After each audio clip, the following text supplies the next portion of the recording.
Karimnagar BJP మండల అధ్యక్షులతో నిర్వహించిన teacher MLC సమావేశంలో కేంద్ర మంత్రి బండి సంజయ్ హాట్ కామెంట్స్ చేశారు. సీఎం రేవంత్ రెడ్డి తీరు చూస్తుంటే కాంగ్రెస్ ప్రభుత్వం ఉంటుందో ఊడుతుందో తెలియని పరిస్థితి ఉందన్నారు. ముఖ్యమంత్రి స్థాయిలో ఉంటూ ఐఏఎస్లను ఒక్క తప్పు చేయాలని మాట్లాడతారా అని నిలదీశారు.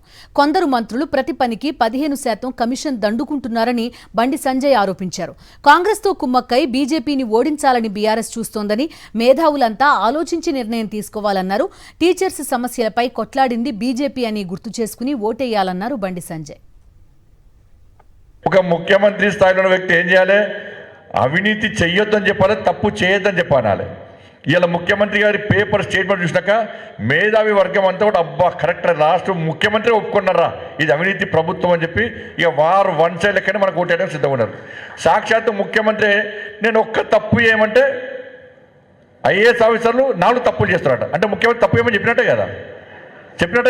నేను ఒక్క తప్పు ఏమంటే నా చేయరా? మరి నువ్వు ఒక్కడేమంటే నేను ఒక్కడికి తప్పు చేస్తారు, వాళ్ళ కోసం వాళ్ళు తప్పులు చేసుకోదాలు చేసినాక ఏమైంది? ఇలా నువ్వు ముఖ్యమంత్రికి అట్లా ఉన్నది కాబట్టి ఇవాళ మీ మంత్రులు ఏం చేసారు?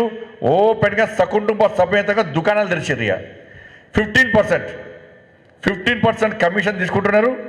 ఇలా బిల్లు పేమెంట్స్ జరుగుతున్నాయి. పూర్తిగా మంత్రులంతా చాలామంది మంత్రులు అవినీతికి తెరలేపారు ఇవాళ.